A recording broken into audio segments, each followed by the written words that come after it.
You're I'm gonna react to the Jeremy Kyle show, the most evil television show.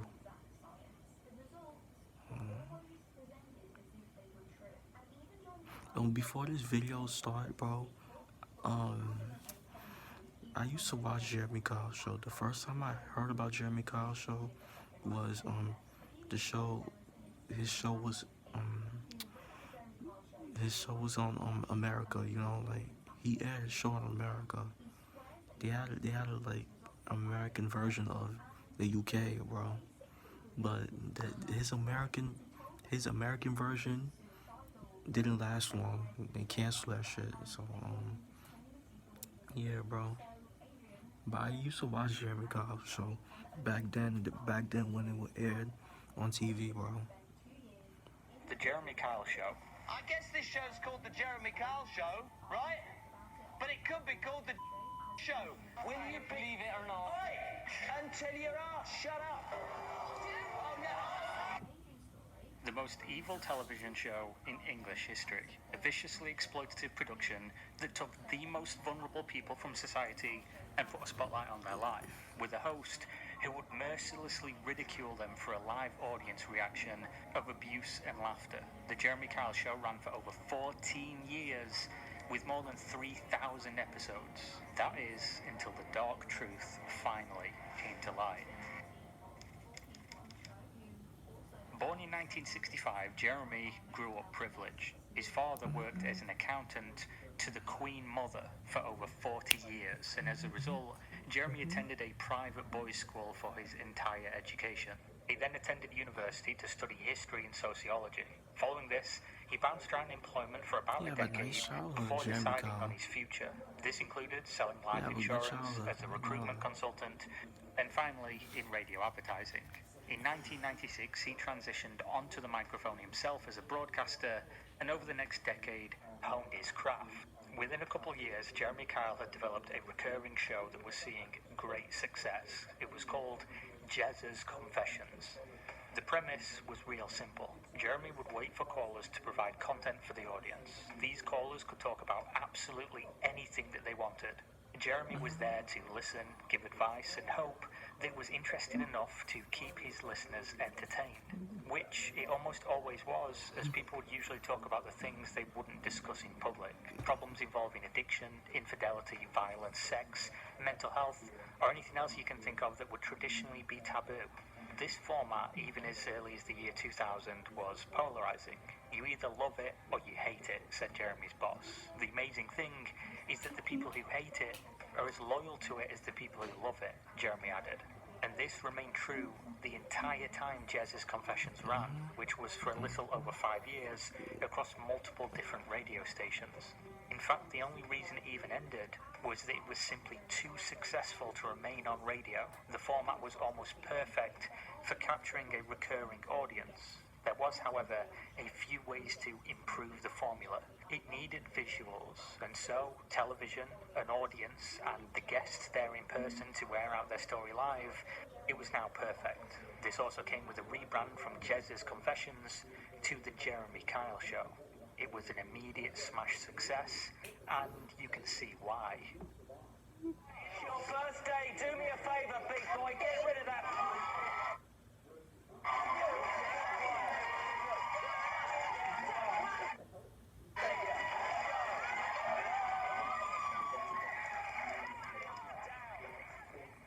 The Jeremy Kyle Show was essentially a magnifying glass above an ant colony. That is, of course, if the ant colony was only the lowest rungs of the social ladder, the working class. People from council estates, the roughest low-income areas in the country, people with little to no education, no money, often no job. Damn, like, bro, even when his face was this guy's face blurred, he got mad tattoo in his face. I could see even when his face being blurred, bro. This man got his face tatted, bro. His whole face tatted, bro.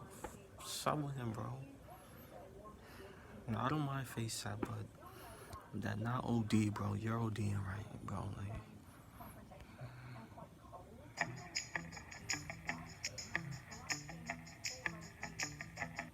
and no prospects of getting a job. The guests were often drug addicts, Y'all can get a gambling job with addicts, mad convicts, face tats in your thieves, face. and almost always with severely debilitating mental and or physical illness that went without treatment for so long that it had completely ruined their lives. What good, upstanding members of the public would call the worst of the absolute worst while looking down their nose. The people on the other side looking through the magnifying glass were mostly split between two groups. Those who deemed themselves classes above and found pleasure in seeing the fascinating life of people they could never understand and would never interact with in person, and the second group which were from a similar background as the guests. Perhaps they saw themselves or people they knew from day-to-day life in those people on stage, someone they could relate to, or prop themselves up with the idea that while they might be in a bad situation, at least they're not those people on the Jeremy Kyle show. There was, of course, a third group too, those who watched to see what was going on, but quickly realised just how sick and twisted it all was, and moved along. What is it? Why does everybody talk? What is that? Shut up! What, it's you, love? Fucking unbelievable. Regarding the format of the show, it was one that already saw success overseas with the likes of Jerry Springer, but due to differences in law, without any of the fake interactions, which would not be allowed in England. This is the crux of what made the show as popular as it was. It was completely real, it was raw, and it was insane. Keep going! Keep going!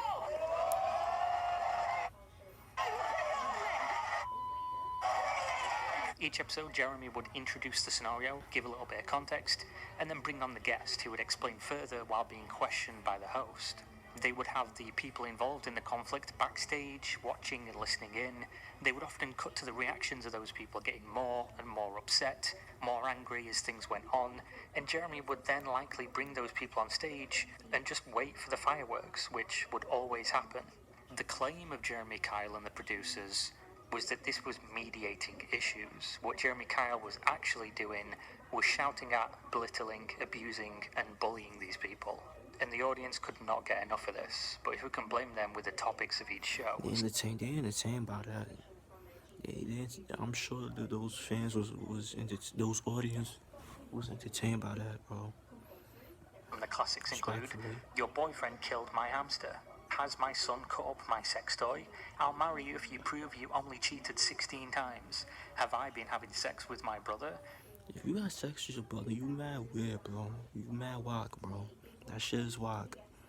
And who can forget, "I'll leave my boyfriend if he doesn't stop eating cereal." That's mad fatty. That's mad corny, bro. You don't leave your boyfriend because he likes cereal. Like, come on, let the man be. You like cereal. Like, come on, son.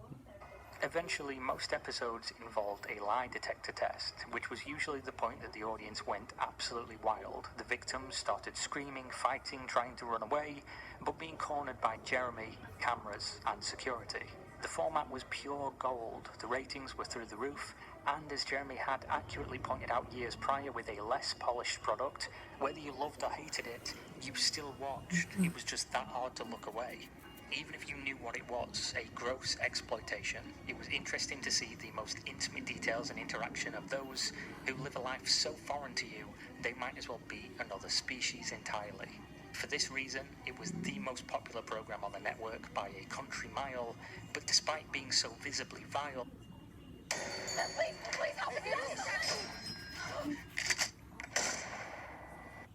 somehow things behind the scenes were even worse.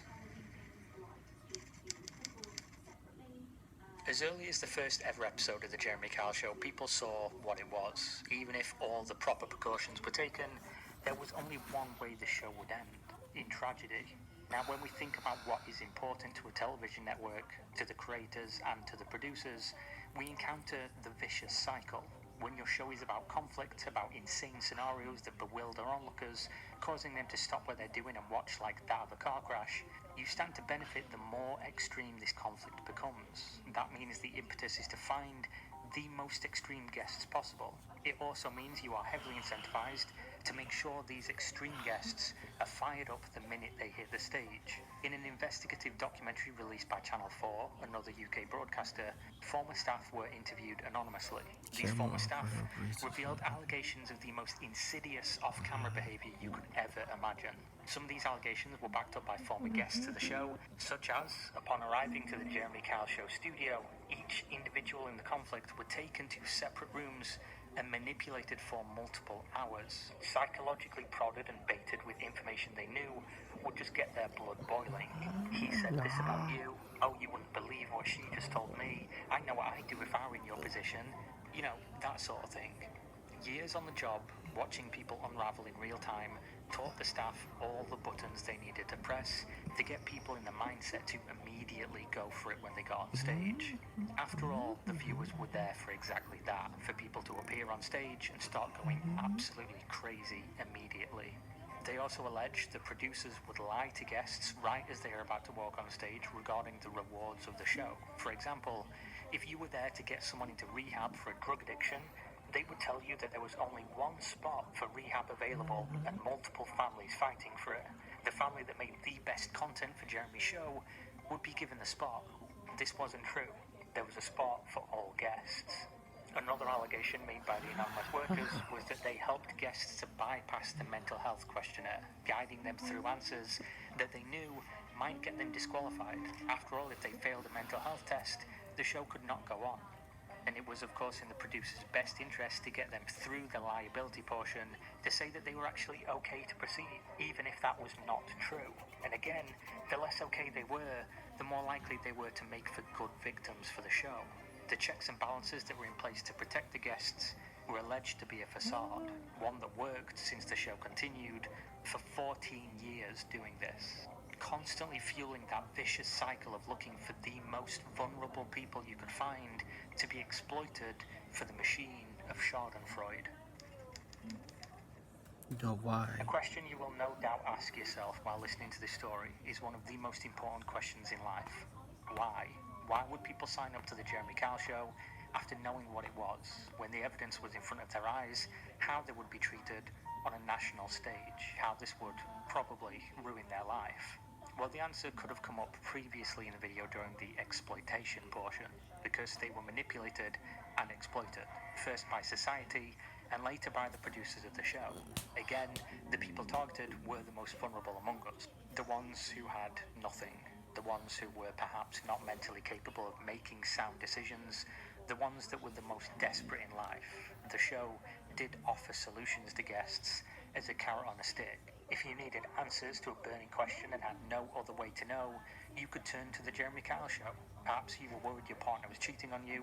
Well, you could go and get a lie detector test for a few £100s, which you probably don't have. Or you can go on the Jeremy Kyle Show and get it for free.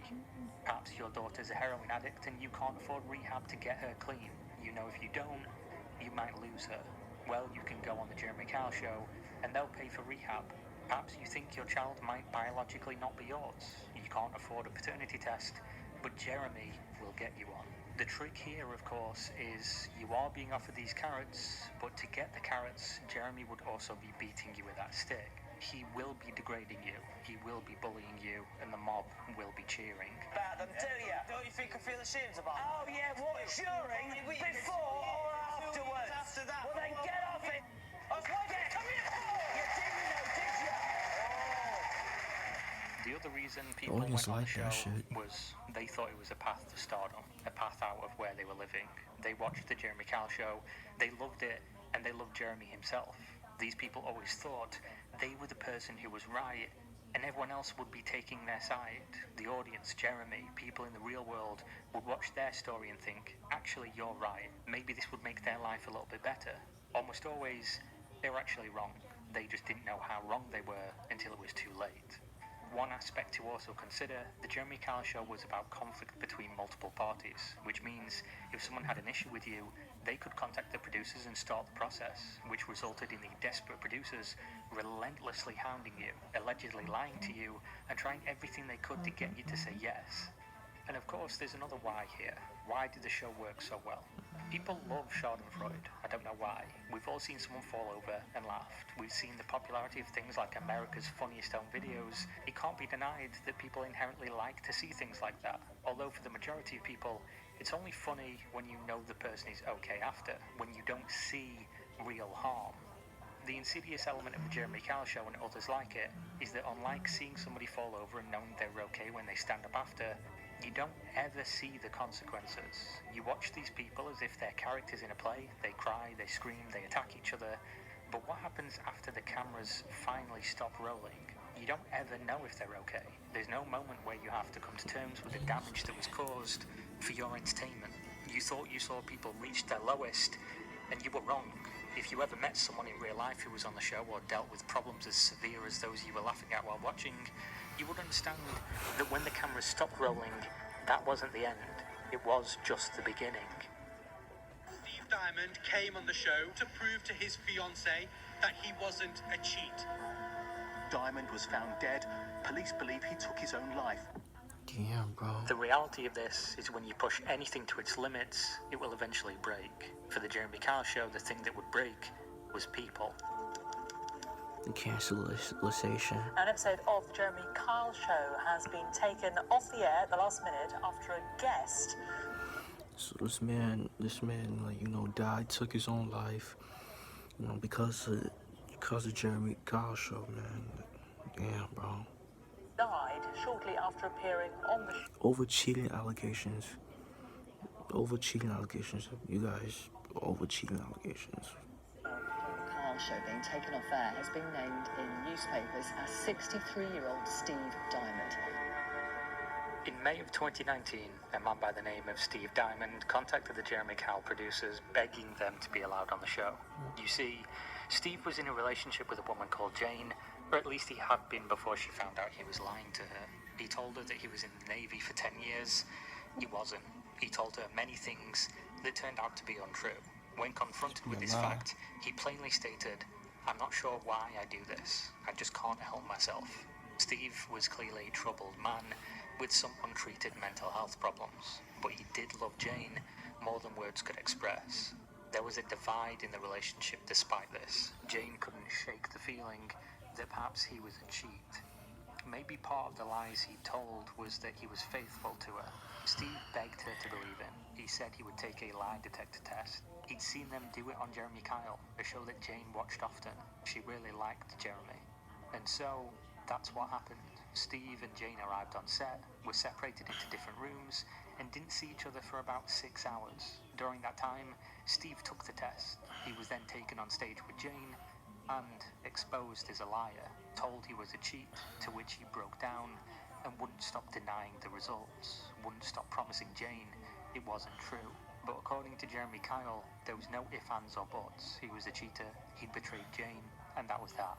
They left the show. He called and called, left hundreds of voicemails, hundreds of texts, went to her window, but she didn't want to speak to him anymore. This man was It going over. through it, man. Steve then moved into a house nearby with all of his worldly possessions, 2 small bags. Despite being a man in his 60s, he had nothing in life. He'd lost the one thing he did have, Jane. I hope the Jeremy Kyle show is so happy now. They are responsible for what happens now. I hope this makes good ratings for them. I bet they keep this quiet. Never, never, never did I cheat on you. Never, never, my final words. And they were his final words. A few days later, Steve was gone. In the afternoon, This man took, like I said, bro, it's sad, bro. This man took his own life over cheating allegations, bro. Over this show, over Jeremy Kyle show, man. Like, it's sad, bro. He maybe was going through a lot, bro. He maybe was going through depression. You know, I don't know, man. But it's sad that, you know, this elderly man had to take his own life to go to that extent, you know, just, you know, to take his own life, bro. It's sad, bro. R.I.P. to him, though. the landlady he was staying with contacted the Jeremy Kyle show to tell them what had happened. They immediately went into damage control mode, moved Jane to a hotel for 3 days to control the narrative, and tried to keep her on side. They interviewed the landlady and her partner extensively, trying to get a read on what they were going to tell the press, who were now aware of the situation. ITV, the company who ran the Jeremy Kyle show for the last 14 years, suspended the airing of old and new episodes pending an investigation. This investigation lasted no longer than 2 days, at which point the show was permanently cancelled. Everyone was made jobless. The decision, however, was 14 years too late.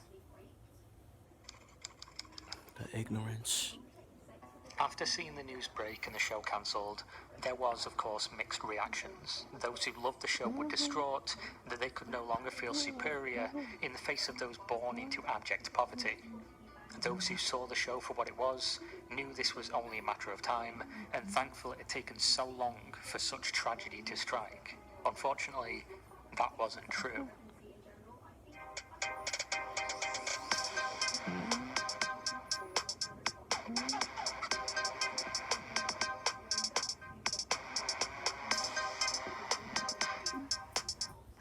People had lost their lives long before this. In fact, Damn, bro. So this wasn't the first one, bro. So this Steve man wasn't the first one who lost his his life, bro. There's other people that lost his life over the show too, bro. as early as 2005, the first year of the show, Jeremy Kyle convinced a man to leave his wife of 18 years. She was gone a week later.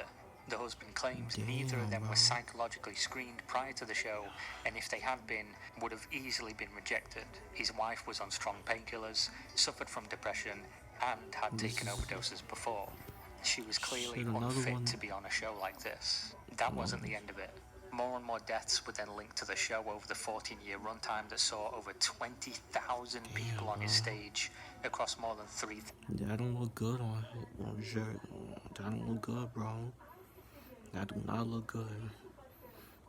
All these deaths linked to you. That shit don't look good, bro. 1,000 episodes. That's not taking into account the multiple women who were later battered by their partner, threatened with weapons, and the people who otherwise had their lives destroyed as a result of walking on that stage. And it was all done based on a technicality. You see, according to experts and during an investigative panel into the Jeremy Kyle show, a lie detector test is not infallible. In fact, without proper training, up-to-date equipment and perfect conditions, it can be a coin flip as to whether it's accurate or not. When you then consider people like Steve Diamond, who were compulsive or pathological liars, it's unlikely the results would have been accurate at all. Certainly not enough to be used as a foundation for life-altering decisions, and definitely not enough for Jeremy Kyle to stand on stage and abuse, belittle, and recommend things to these people. The excuse the showrunners gave when faced with this fact was that they did tell the guests themselves that the result could be wrong. You failed it, pal. Where did you take the money? I didn't take the money. You took the money, got it written all over your face. It's written all over your face, pal. Failed the test. Why did you fail the test? Because you're a liar, aren't you? It's easy to stand on television and say she did this and she did that. You're a tea leaf. But as you can see, he didn't add this particularly important information to the main segment of the show. No, instead he used those results as if they were a stick to beat people with and to humiliate them with. On top of all this, the victims of the show were not just on screen, but behind it. One of the producers, the one responsible for the Steve Diamond episode that never aired, eventually was also gone from this world. Damn, the even guilt the of bringing producer, him on, bro. what happened to him, and the jobs of her long-term colleagues. Damn, even the producer took on life, bro. Like, damn, bro. They was like, nah, it's quiet, bro. You gone, bro. The show's by. Like, it's a dub. It was just too much. Jeremy Kyle throughout the years remained silent on the matter, though he did do an interview when taking another job on television, which he of course still receives to this day, and during that interview he claimed he'd been diagnosed with anxiety disorder after losing the show. I mean, it was a lot to... Probably because those incidents that happened, bro. It was probably why he suffered for anxiety, bro. Handle losing that show, you see. It was on for 14 years, and it was a really big part of Jeremy Kyle's life. It must have been hard for him to no longer play God to the cheering masses as you pass judgment on those you believe are utter filth. No, I don't understand. Trying to, and those terrible on fucking guests. We've done it again. We're thick as shit.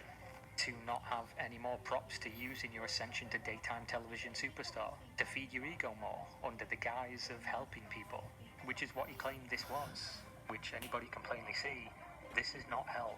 You are one of the most disgusting people I've ever met in my entire life, and what I read about you would make any person with a brain cell recoil in horror. Help isn't when somebody's an addict and you shout at them, calling them a disgrace, blaming them for everything they've done with cheers from the cultists behind you.